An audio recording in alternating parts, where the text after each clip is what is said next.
Yeah, you can teleport, but you can't do it in the temple courts. For some reason, I haven't gotten it to work, but it's also not necessary because, well, actually, I think it's good that we don't enable that because otherwise we would have uh, people in our events jumping all over the porticos and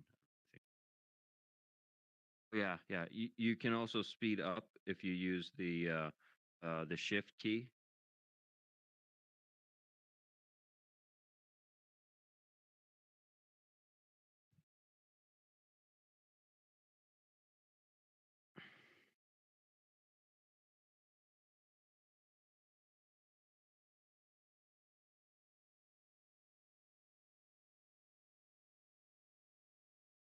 Sorry, I missed that.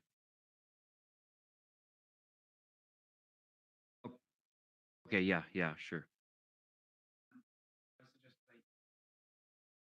Yeah, I know. But at the moment, we're just uh, traveling up to the right location.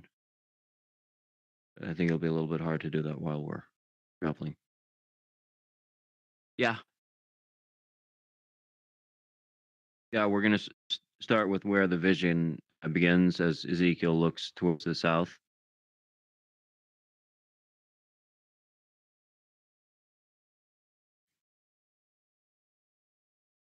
Actually, this is the cameraman, so it's Richard's double. Well, hello, Richard's double. Wait, it sounds like Richard. It looks like Richard.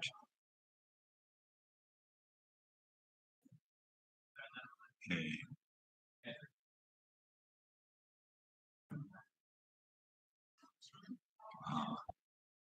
Yeah, looking good. Yeah, so Blake, also, it's good if you're on megaphone. So you can activate your megaphone. You have a little button to the bottom right of your screen that says host tools. Yes. Do you see that one? Yes. Okay. Amplify my Okay. voice. Yep, that's the one. Okay. All right. And then you know how Should to be mute, active. right? All right. Yes, I know how to. Yeah, just hit Okay, space cool. bar to mute. Yep. Yeah. And just a bit of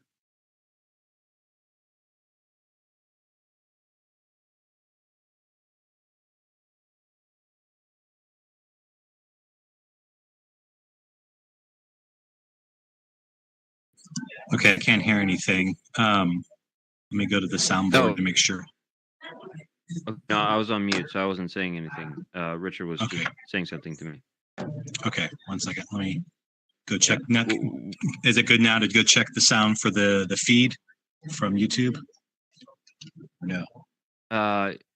Yeah. So, you want me to say something? Yes. So give me a couple minutes. Give So me a minute. testing, And then... testing, 1, 2, 3. Testing, testing, 1, 2, 3. Check, check, check. Testing, 1, 2, 3. Check, check. Testing, 1, 2, 3.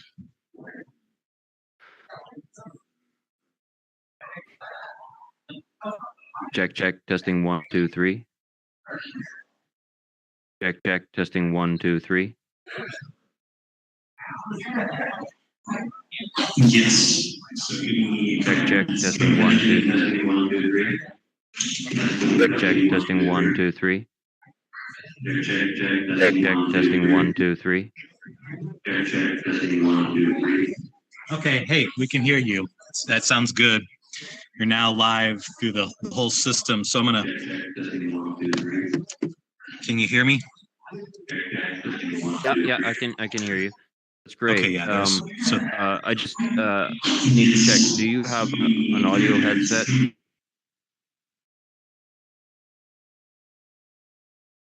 Like a headphones and microphone?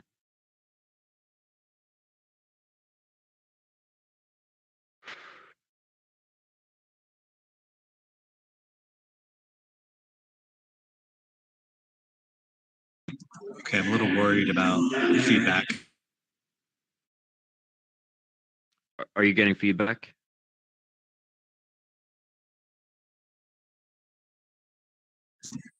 Yes, I have my headphones, and then I guess I need to have a microphone. I have a microphone, but it's on my laptop, so will that not work? Yeah. So no, you need an audio headset, like earphones and microphone. Just unless you're really quick at like muting every time I speak, but I think ideally you'd need an audio headset.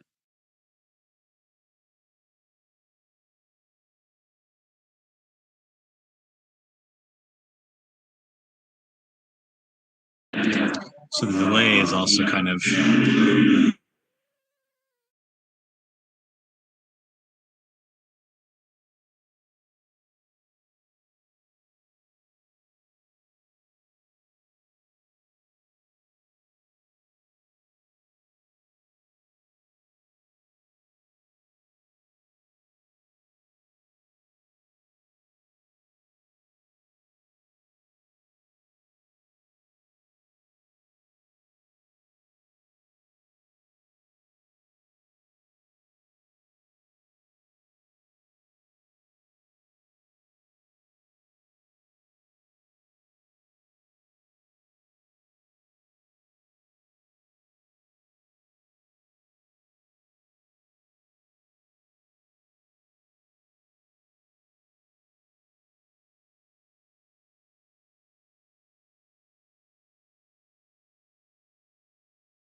Okay, so what we'll probably need to do is double click your speakers here. Or,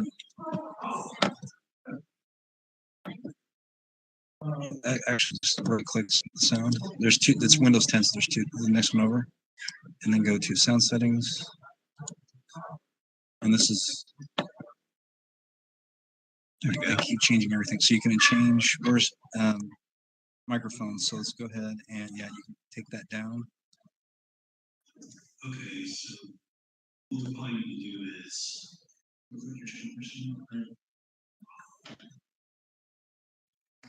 Is that better? There's two. It's Windows 10. It's coming through the house audio. Because it's going streaming through there. So that's the problem. Maybe if I'm just not going to talk. How about that? Mute myself, and then I can just talk to it. All right, so I'm just going to keep myself from saying a whole lot.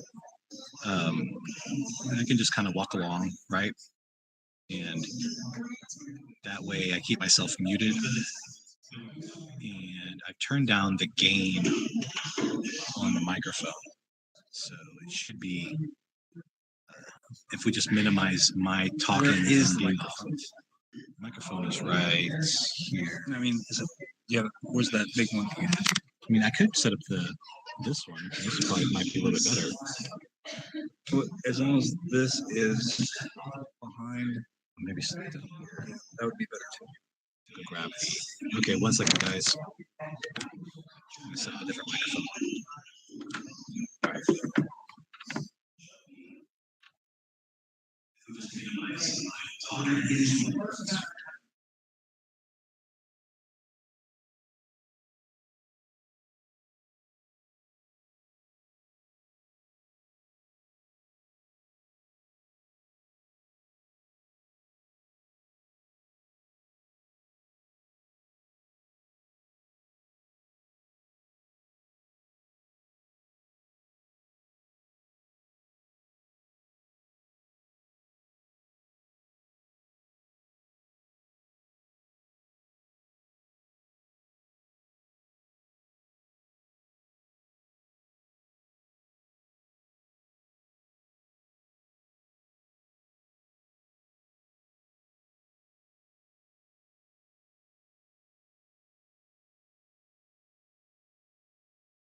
Okay, setting up the microphone now.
Hey, can you hear me, Timothy? Yep, I can hear you. Does it sound a little better? It's hard to say. I couldn't. Are you on an audio headset? No, I'm just on a microphone that's hidden away, and it should not be picking up the sound Okay. system. It sounds a bit old. Yeah. But yeah, I can hear you. Are you? I think there's a bit of feedback. Yeah. Okay, you're picking it up after the delay. Is it picking up the feedback? Yeah, it's picking up from the stream, which is delayed a little bit. I'll tell you what I'm going to do. I'll just say something, and then I'll mute myself immediately, and hopefully, as long as I don't say a whole lot, we should be fine. Yeah. So what we said was, if you don't have an audio headset, what you can do is the one thing we need to know is once you play the video, and then for the Q&A, if you just type in the questions on YouTube, Richard can read them off of YouTube. Okay, I'll try to do it that way. Okay, and how would you like us to end, like the sort of final thing? Because you want to show some people the space, right? And I'm just wondering, how do we know when like the live stream is completely over?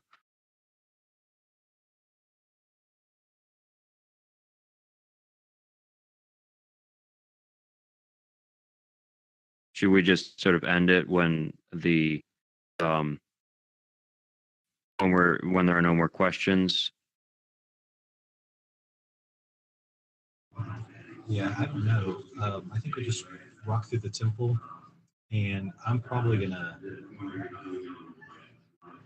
not gonna follow you guys. I think we're just gonna follow and watch through the YouTube presentation, because this is not working out. So for the feedback.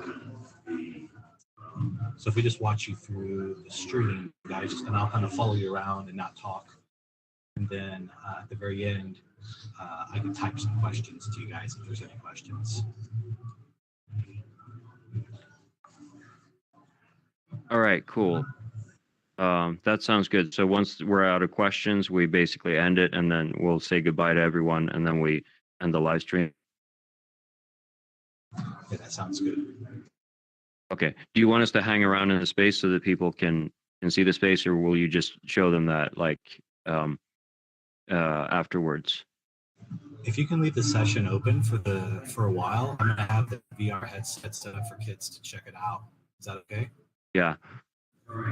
So it shouldn't be a problem. As long as you remain in the event, you can stay in as long as you want. I think even I can leave. Both me and Richard can leave the event, and you can still stay in. If it is a problem, we can just start a new event that goes on for like all day, so you can that'd be go cool. in whenever you want. All right, yeah, because I want people to be able to at their leisure, maybe at game night or something, pick on a headset, kind of walk around and check out the temple. Oh yeah, we could totally set it up. Actually, if you'd like, we could just do that. Like set it up for the whole week, so you can like show people throughout the week. Cool, sounds good. Yeah, no problem. All right, Richard. So did you hear that? So what we'll do is we will uh, Blake will keep it really simple in terms of uh, um, his interaction with us, and he will basically just type for the Q&A. He will just type in the questions, and when we're done, when the questions are done, we'll just say goodbye to everyone, and then live stream, and then we'll just keep uh, will drop out of the event, um, and yeah, Blake will show people the VR space. No, there will be a Q&A. But he will type them into the into YouTube, and then when we're out of questions, we'll just say goodbye to everyone and end it.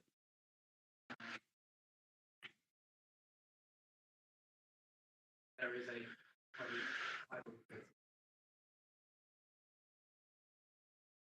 in VR. Really? Maybe this is finish that up. But fine, I can feed through the 2D. Let's just hope that this works. Entitled check failed excite. It's not allowing me to put on my setup. I wasn't enter a code. I can't enter that code. Unbelievably. Where do I enter this code? Use the code to connect. Okay.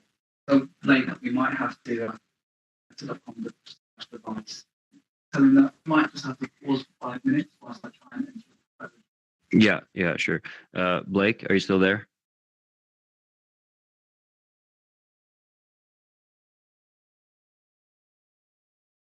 Yeah, I don't think he's still here.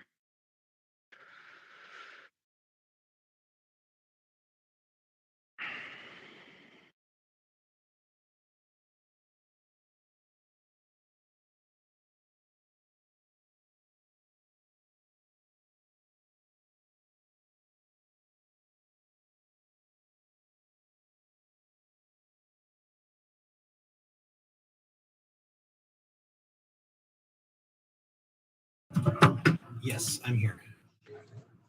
Okay. Yeah.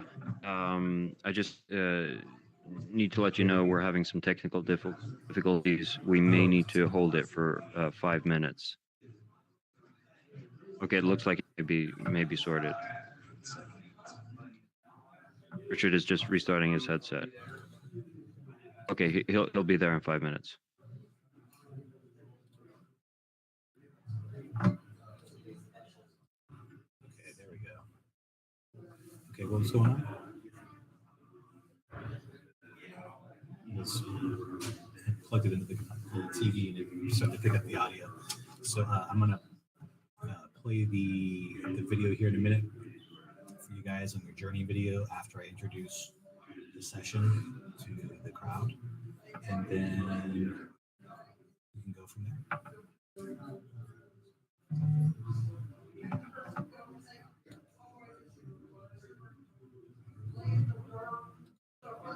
I can't hear you guys if you say anything.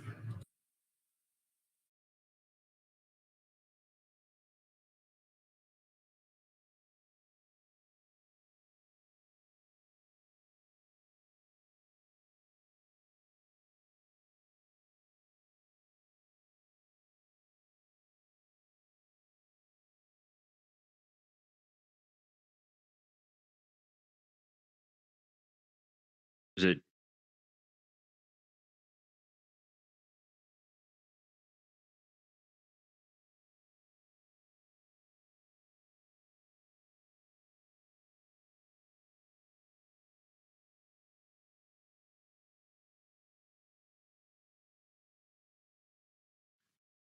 So Blake, just want to verify, you'll let us know when the video is played and we are ready to start the presentation. Yeah. Yeah. Sorry, I missed that because I didn't have the headphones on. What did you say, Timothy? Yeah, I just wanted to double check. So you will let us know once you have finished playing the video and it's ready for us to present. Yeah. So I'm gonna introduce you here in about another 3 minutes. Uh-huh. I'll let everyone know about the session. I'll play the video. I'll put the headphones on. I'll come over here to my laptop, and I will tell you we're ready to go.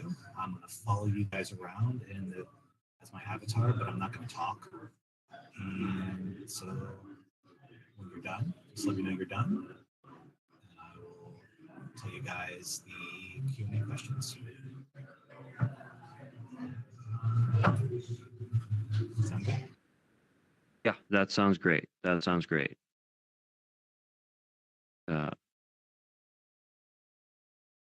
Okay, great.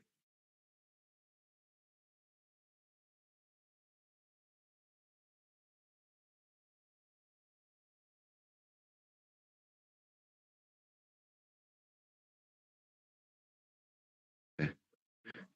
Blake, would you be able to move back just a notch?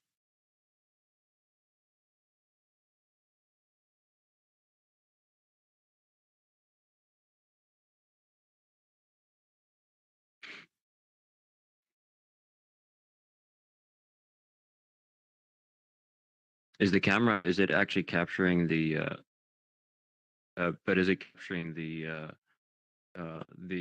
palm trees and the mountain that are floating in the air?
Okay, guys, it's all you. We just got done watching that awesome video, and I'm gonna put myself on mute and just let it rip, guys. Thanks. Yeah, give him a hand. Give him a hand.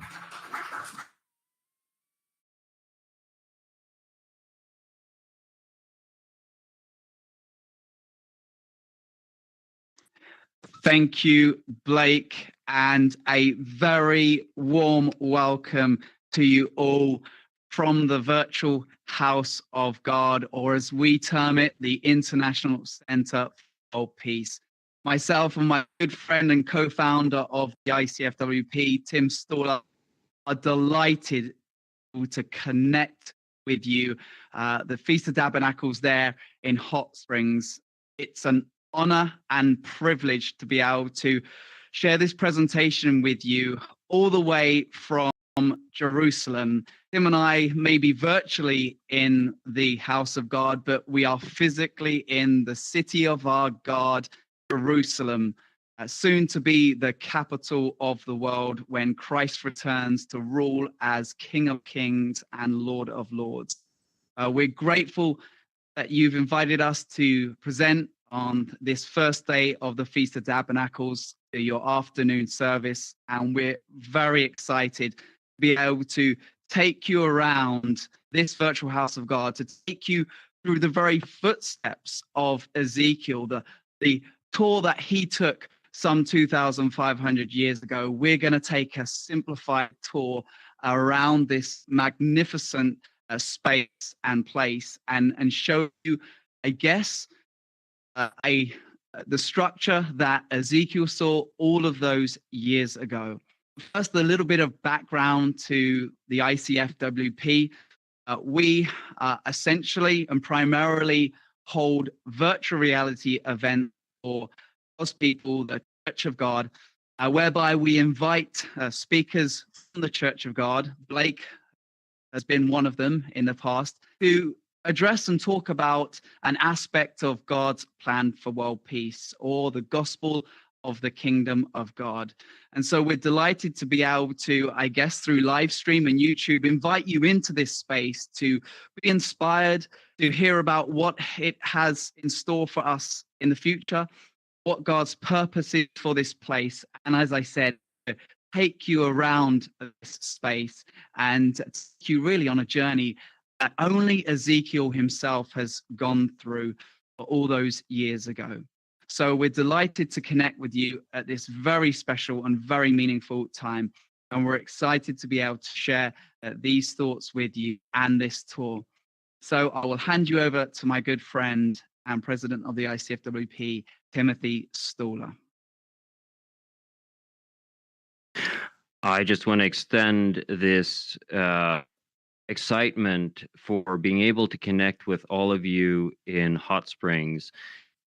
This is an exciting opportunity, and it's a great joy to be able to connect with you from Jerusalem, because this is the city that will be significant in the future, and it will be the focal point.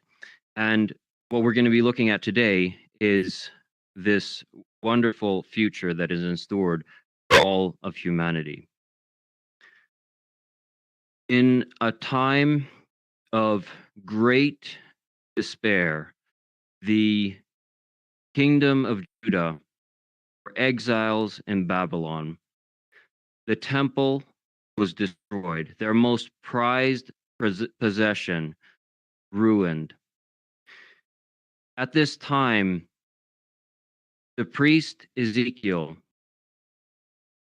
was living as a foreigner in a distant land, far away from his home.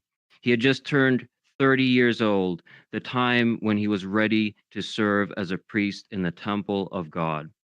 He could no longer live up to his life's mission because he was in exile in Babylon, and the temple was in ruins. God had other plans in store for Ezekiel. God gave Ezekiel a virtual tour of the world tomorrow. In a vision, God brought Ezekiel back to the land of Israel and gave him a detailed vision of the wonderful future for humanity. In this vision, God brought Ezekiel up on a high mountain, and as Ezekiel looked toward the south, he saw something like the structure of a city. This structure of a city are the buildings you see behind you today. We've created a virtual reality model of the future house of God. We are bringing chapters 40 to 47 of the book of Ezekiel to life so that you can learn and experience about the world tomorrow. Now, over the years, as we've been working with this project and our organization, we've gotten the question of why will there be a third temple? And that's a reasonable question because the Apostle Peter says that we are the temple, and John says in Revelation that Jesus and God the Father are the temple. And to understand this, there are many layers. And one is we need to go back to Jesus and the time in which he lived to understand the world and the culture in which he lived. Because the Hebrew form of logic was quite different from the type of logic we're familiar with today in a post-Enlightenment Western society. We've been conformed to very much of a Greek mindset, which uses a lot of binary logic. Now, binary logic is either on or off. It's true or false. So, for instance, a light is either on or it's off. Or if I make a statement that tomorrow the sun will rise, that statement is either true or it's false. And this type of logic is excellent for computer programming or if you're designing computer systems, but it doesn't describe the world of value very well. And the Hebrew mindset used a form of rhetoric called a fortiori, which was rather than if something was true or false, it would, so if you would say that one statement was true, rather than saying that it's either true or false, a fortiori would say that, well, if this is true, then how much more true isn't something else? So it uses a stronger argument to prove the weaker. Jesus used these kind of uh, this type of rhetoric in many of his uh, preachings. One example is when he talks about prayer: ask and you will hear, seek and you find, and knock and the door will be opened. And he says that if your child asks you for bread, you give him a rock. If your child asks you for a fish, will you give him a snake? No. So, if even though you are evil, know how to give good gifts to your children, how much more won't your Father in heaven give good gifts to you who loves you? And so, even though Jesus says that he is greater than the temple, it doesn't nullify the temple. In fact, the temple is a theme that runs throughout the Bible and it takes on many different forms. One of the first forms we see is in Genesis in the Garden of Eden, because essentially the temple is God's dwelling place with mankind, and this is where God dwelt with man. And it ends in the Bible with Revelation and the New Jerusalem, where we see the design patterns of the temple. And we'll be looking more at these concepts and how they're woven into the architecture of the temple. But the temple is also functional. And one function is, and understand one of these functions, we need to look at Jesus' ministry and his first coming. Because when Jesus came the first time, he came as a servant, he came as a rabbi, and he qualified as our high priest, as it says in the book of Hebrews. But when Jesus comes the second time, he will come as our king. Jesus Christ merges the priesthood and royalty in perfect unity. And every king requires a throne. And we need to honor our king in the highest esteem. So the temple will be the government building of the future, and it will be the throne of God. The temple merges religion and government in perfect unity. But the temple also has another function. The temple is also a place of learning, and Richard will be telling some more about this function. So we have a dynamic space behind us. We have a space that will be for the interaction of human beings during the millennium. It is a structure, as Tim has pointed out, that Ezekiel 43 explains will be the very throne of God. It will be these headquarters in which he will rule not just Jerusalem and Israel, but the whole world. It is a majestic building fit for a king. It has a secondary function. This is why we will have a third temple, a millennial temple, as revealed to Ezekiel through this most stunning of visions, this restoration vision in Ezekiel 40 to 47. When you think about Jerusalem and the place of the first and second temple, you could say that it is the most important physical, geographical place of real estate in the world. It's the most significant piece of real estate in the world. It's where God's presence was. And Tim and I went the first day or the first evening of the Feast of Tabernacles down to the Western Wall, which of course are the stones still there from the Second Temple period. And then, of course, the Jews always come there to celebrate these feasts. But just beyond that wall is, of course, the Temple Mount, where the Dome of the Rock is, and the Alaska Mosque. And so it is a space which is incredible. It holds an incredible amount of tension and an incredible amount of focus for the Muslims and the Jews. You could say it's the most controversial piece of real estate. But if I ask that question, what is the most important or significant spiritual piece of real estate on earth? One answer to that question could be your and mine mind, our mind.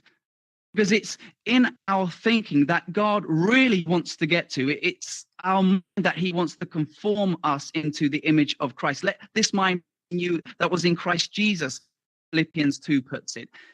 And this space behind us, the most significant piece of real estate geographically, will be for the molding and the development and the education of, I guess, what you could say is, spiritually speaking, the most important piece of real estate, and that is our mind. You know, structures have an impact on us. We are three-dimensional creatures. Humans move around in space and time. I live in London, the UK in London. I live very close to the National Stadium. If you're familiar with football or soccer, as you might call it, our national stadium is Wembley. And we have this arch that goes all of the diameter of this stadium. And I work a number of miles away. And when I leave work, I can see this arch for miles around. It dominates the horizon. And my eyes are lifted to this structure. And that's what is going to happen with what's behind us, because when my eyes catch that arch, it tells me something about the purpose and the function of that building. It draws my attention towards it. Behind us, we have the gates that are towering 50 cubits high, and then the portico, the porch, area of the temple proper, carrying 120 cubits. And when nations will come up, as it says in Zechariah 14, from year to year, at the time of the Feast of Tabernacles, our eyes will meet these grand structures on the horizon, and it will lift our minds upwards. It will get our thoughts not on the earthly, but it will lift them to the heavenlies, as Colossians 3 says. So this structure will create an incredible impression on the minds and the eyes of those who are approaching it. And this, as Tim said, is functionally going to be a center of learning and education where Christ himself will teach, and I'm sure the saints with him. How do we know this? Where do we go for that function and that understanding? Well, it is in the messianic millennial prophecy of Isaiah in chapter 2, which the whole book of Isaiah really looks back to as an ideal. You'll read in Isaiah chapter 2, verses 2 to 4. It's a wonderful grand prophecy where it says that in the latter days it shall come to pass that the mountain of the Lord's house will be established on the top of the mountains and will be exalted above the hills. And all nations will flow to it, will flow to this structure to hear of the word of God. They shall say, verse 3 continues, come, let us go up to the mountain of the Lord, to the house of the God of Jacob. And why? Why?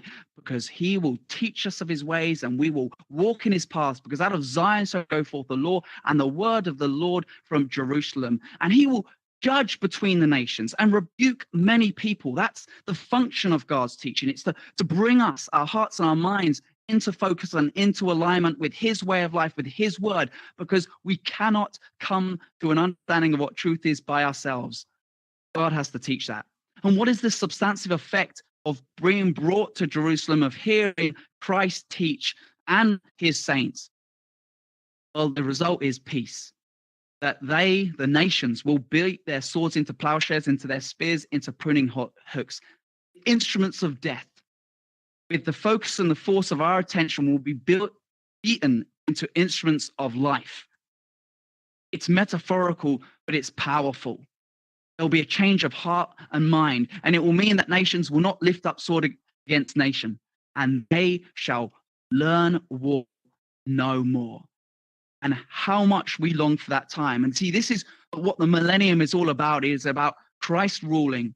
It's about Christ teaching God's way of life, which will lead to a way of life leading to peace. It's no surprise that we learn that way of life coming up to the mountain. Mountains are very important when it comes to God's revelation. You'll be familiar with the revelations throughout the biblical story and how so often it happened at a high place. You have Sinai and the deliverance of the Ten Commandments. You have the Mount of Transfiguration in Matthew 17, where Christ took his disciples up to show them a view into the kingdom of God, but they went up a high mountain. And then when Jesus wanted to impress some teaching upon his disciples, he left the hustle and bustle of Jerusalem and the temple, and he retreated to the Mount of Olives, often giving them spiritual teaching.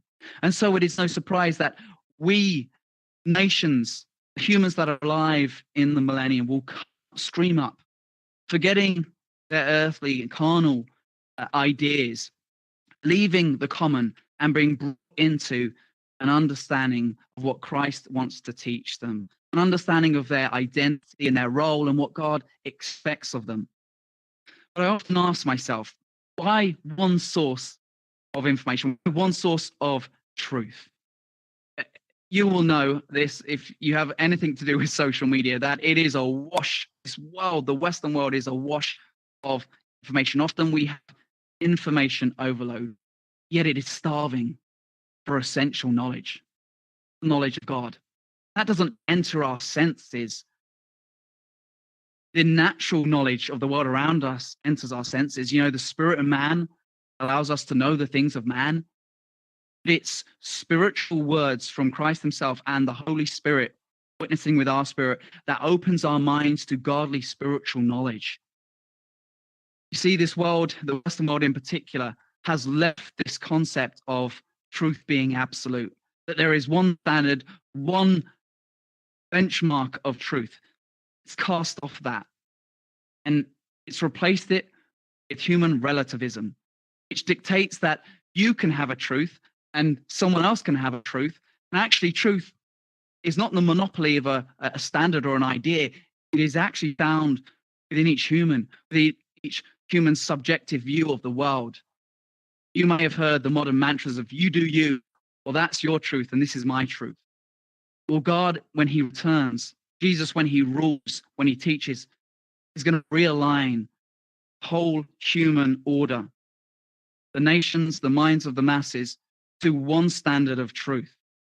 You know, from verses 2 to verses 4, often theologians say that this is a pragmatic vision. It's a linguistic completeness. You know, there's a poetic perfection in verses 2 to 4. It's complete in and of itself. And if you look at the middle, the apex of those scriptures, you have, and he will teach us of his ways and we'll walk in his paths. That's the apex of this vision. It is God teaching his standards and his ways of God.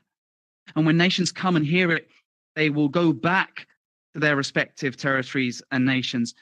And God will, through his teaching, align all cultures with the same value system, creating worldwide unity and thus peace. We will not be subject to what we are seeing in the West, where truth is subjective. Finally, be once again objective. Truth somehow divides us into our various tribes where we fight and war because we pit one identity against another. No, God from this nation, this temple, will realign our thinking with his truth, telling us the story of God, what we were from the beginning and what he wants us to be, giving us a new identity, and with that, peace in the nations. We would like now to transition and take you now on a journey that only really one man has gone through, and that's Ezekiel himself in that vision, taken by a supernatural being, an angel, around the temple. And Tim and I are going to visit 7 locations within the structure that you see behind us. And we're basically going to take a simplified tour of Ezekiel's journey. So as we move around, we're going to the very places that Ezekiel was given a view into. And we will talk a little bit about the location.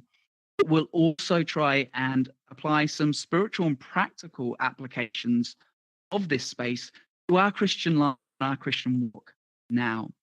So I'm just going to hand you back over to Tim, and then we'll take a short tour around this magnificent building.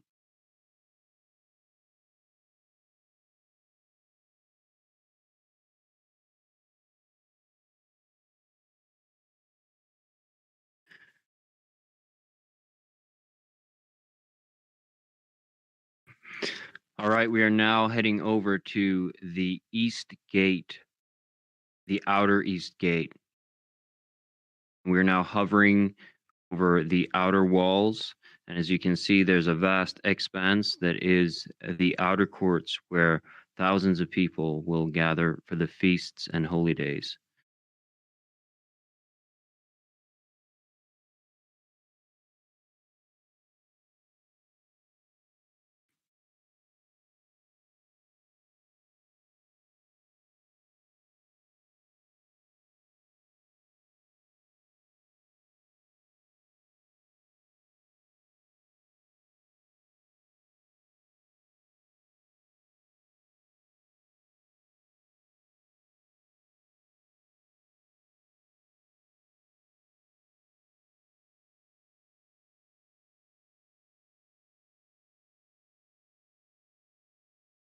All right, we are now at the outer east gate, and this gate is significant in the temple because it's through this gate that our Messiah, Jesus, will come, and only he will enter through this gate. And you may notice that that's why there's a board behind this gate, and you will not find that in the description of Ezekiel, but this is because no one else is supposed to enter this space, so we sealed it off. And this gate is highly significant because it's through this gate that our Messiah will come. And when our Messiah comes, it will sound like the sound of rushing waters. If you've ever been to a stadium for a game and you'll hear shouting and voices of thousands of people, this is how I would imagine that it will sound when the Messiah comes. Maybe this sound will also come from the people as people praise God as he comes. And the Messiah will come with his glory, and his glory will come from the east. Just as the sun rises from the east, our morning star will come and enter through this gate from the east. And this gate also is mirrored many other gates. So it's the same design pattern all throughout the temple and along the other gates that you'll be seeing soon. And the dimensions of this gate are 50 by 50 cubits. Now, this number is significant because it is the number of the Jubilee. And so the Jubilee is woven into the architecture of the temple, and the Jubilee represents release and liberation. Now, we are going to be heading over to the north outer gate where Richard will be sharing some more information about this location.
Hey guys, the stream, we don't have any audio on that stream.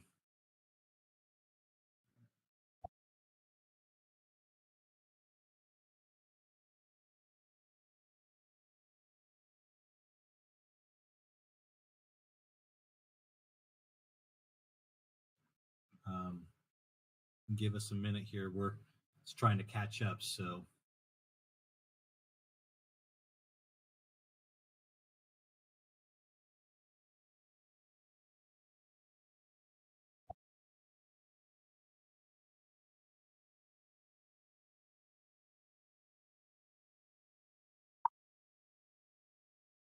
we could hear me on the delay on the YouTube stream. We can't hear you folks, you guys. So your microphones, is there anything with your microphones?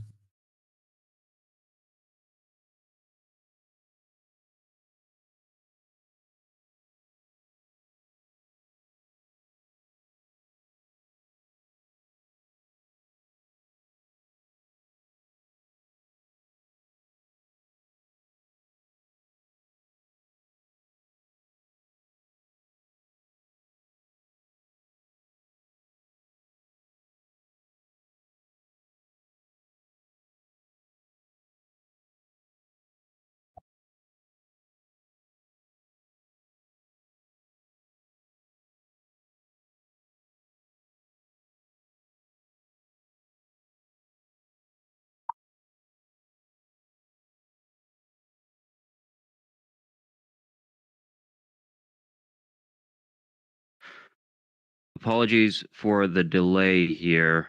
We just experienced a technical difficulty. We will be with you in 1 minute. I don't know what we want to do about that.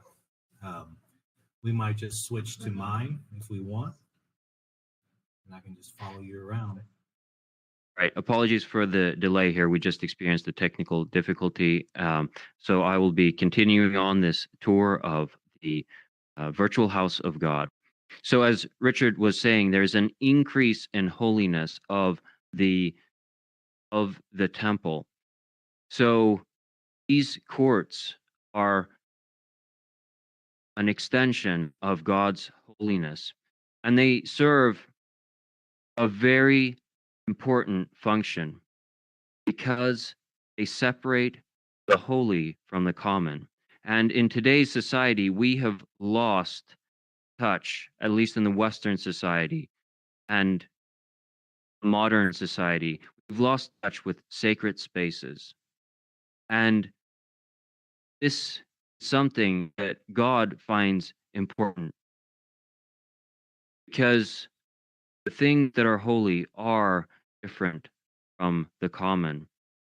And we need to order our lives in a way where we make sacred space in our own lives, but also in the future, there will be a need for a place where everyone can come worship one true God, to recognize that God is completely unique and special and set apart, radically different from the rest of creation. We will now be heading over to the inner east gate. The inner south gate. So come along.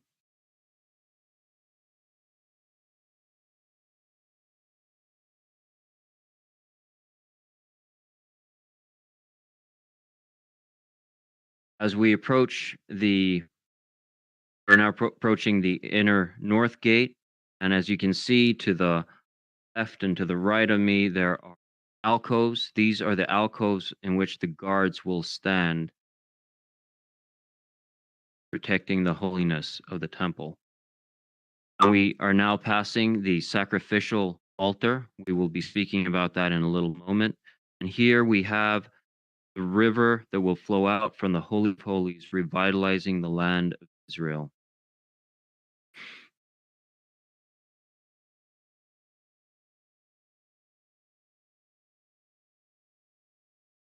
We are now at the inner south gate, and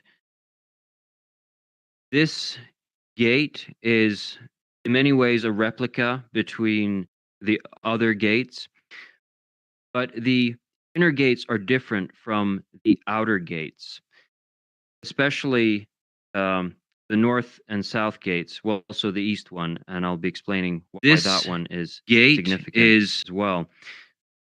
But the inner south and north gates, inner gates are different from the east gate because this is where the people will come to offer sacrifices to God.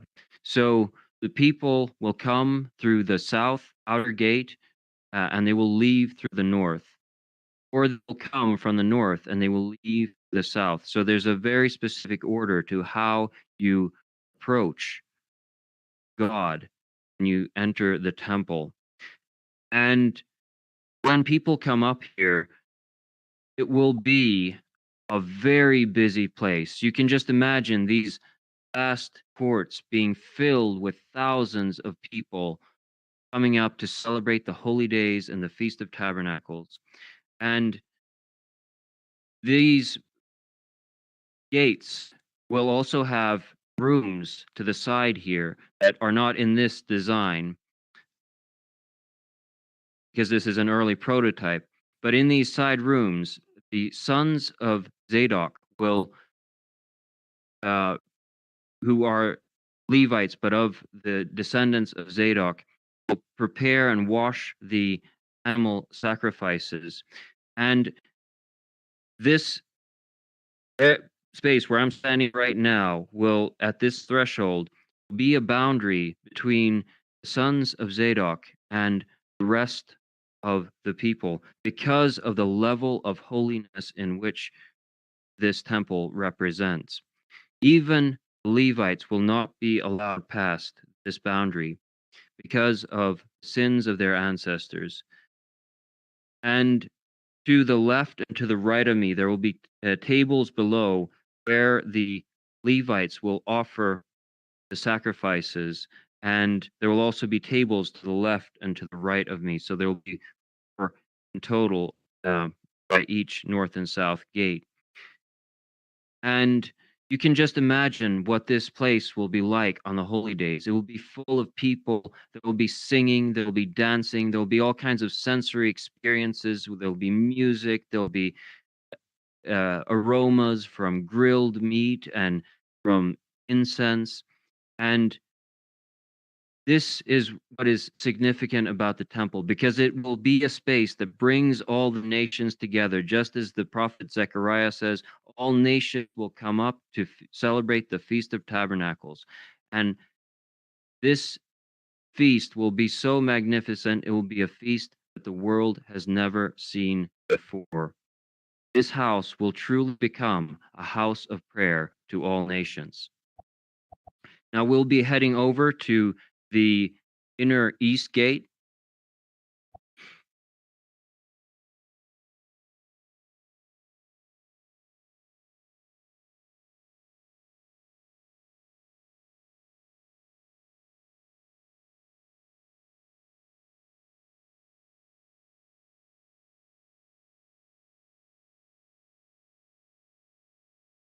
And this east gate is also unique and separate from all the other gates.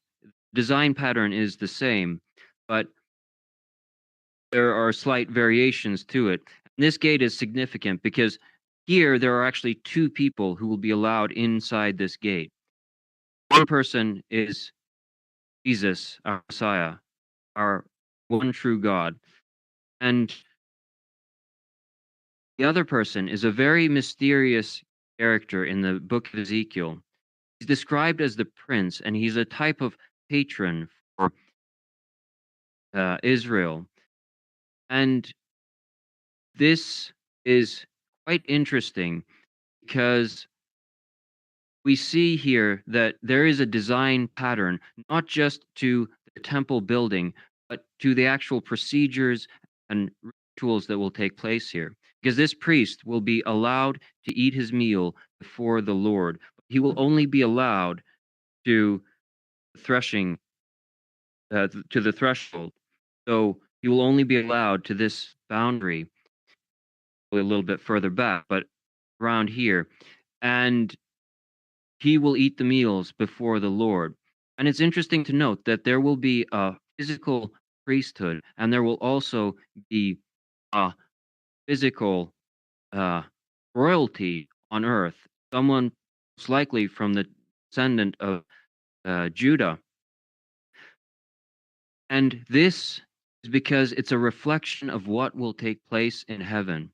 Because there will be spiritual priesthood in heaven, and we will be a part of that spiritual priesthood with Jesus as our high priest. But we will also be a royal priesthood because Jesus is also our royal king. So there is reflection of heaven on earth, and this is what the temple is really very much about.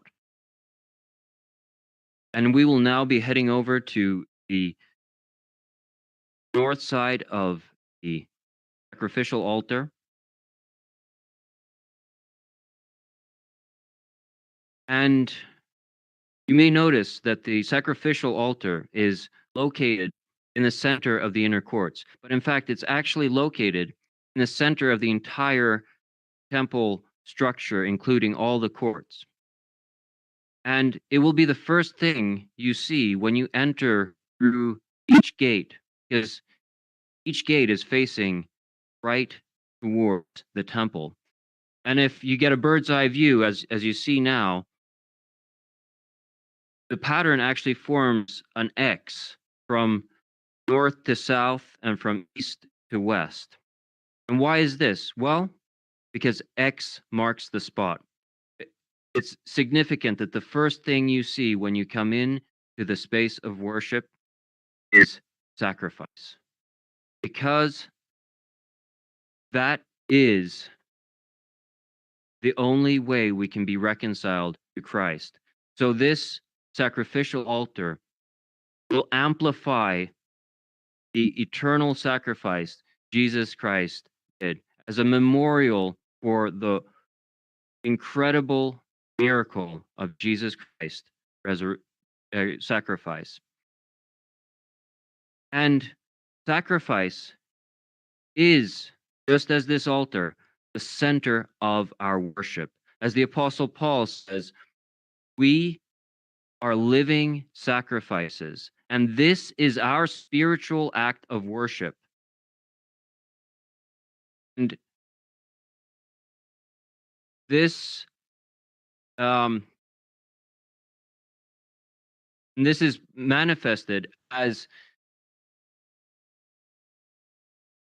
in practice as well. Because if you read on in Romans 12, it says how we live out this practice, and it's through service. It's through using our gifts to serve others. So whether your gift is leadership, then you should lead. If your gift is teaching, then you should teach. If it's encouraging, then you encourage. And if it's service, then you serve. This is the true act of worship. Now we will head over to the portico of the temple.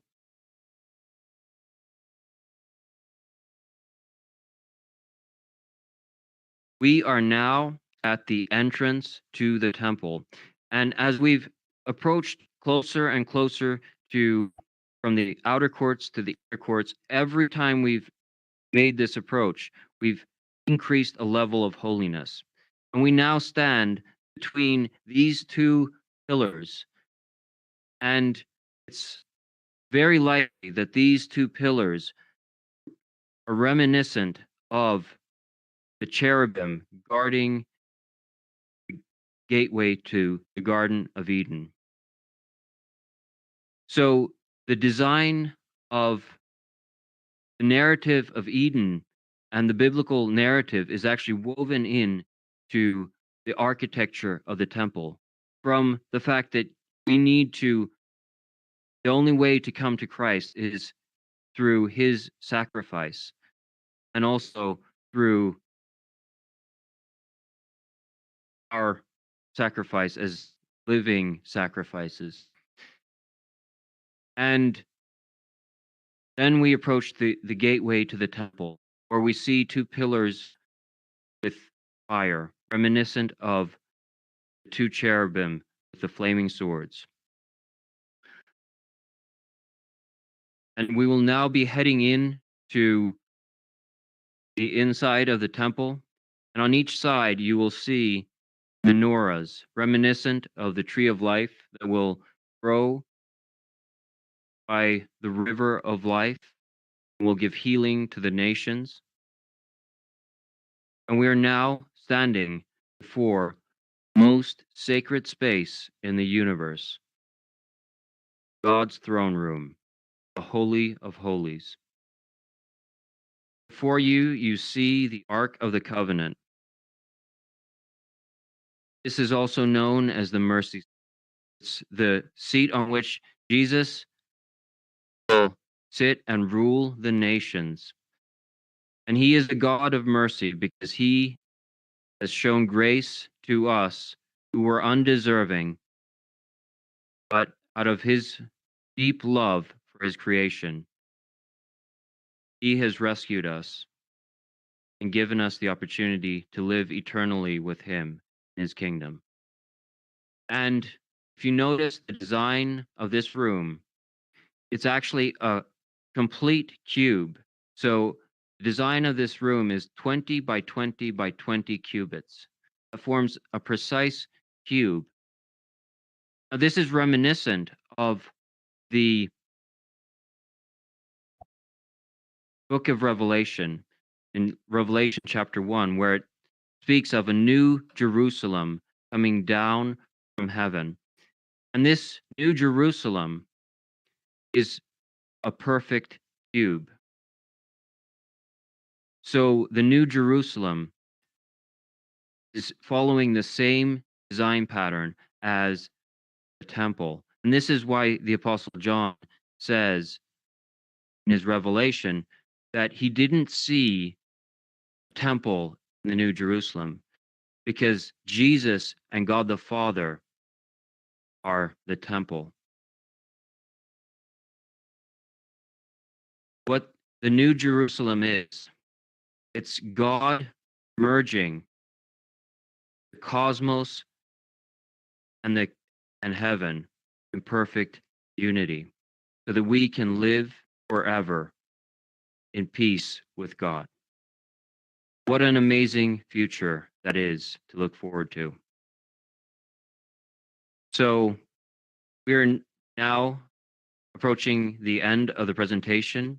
And if you have any questions, then let Blake know, and we will be happy to respond to any questions you have.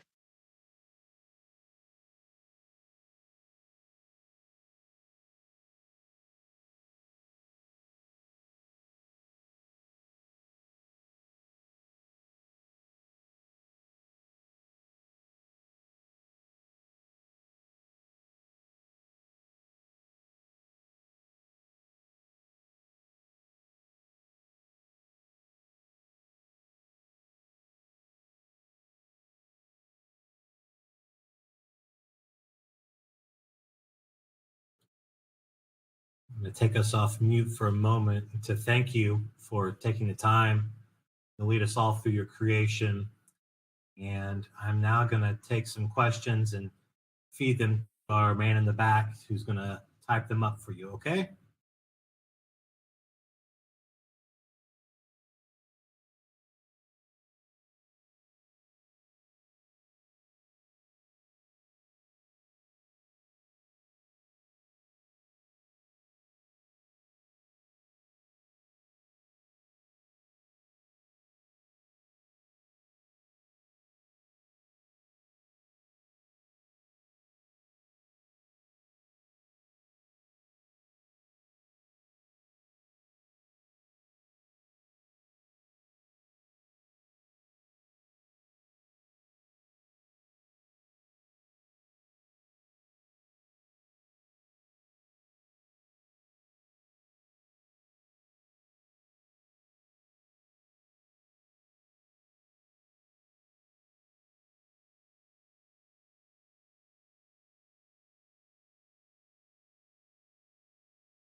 So I just want to let everyone know we aren't getting any questions into YouTube, so it might be a technical issue.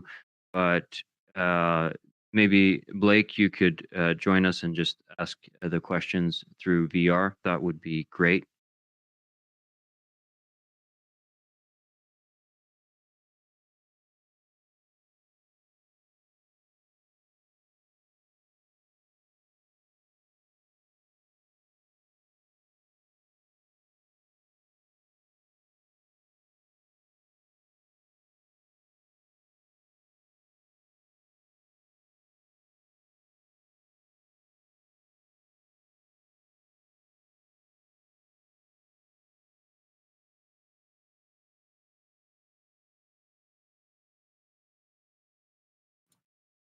Okay, guys. Yeah, we're having we can't type in the questions on the VR stream on YouTube.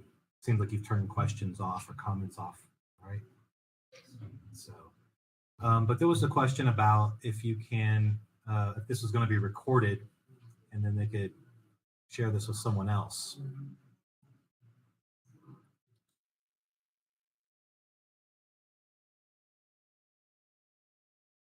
Sorry. Yes, we will post this on YouTube later.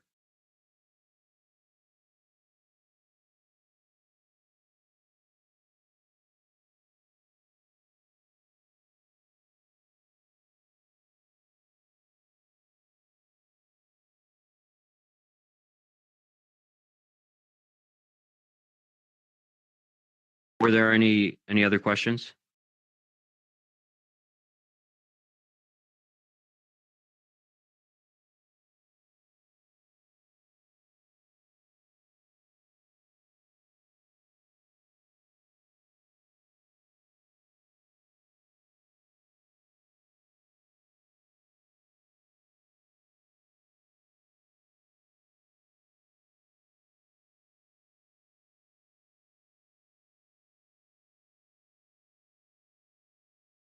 Blake, were there any other questions from the audience?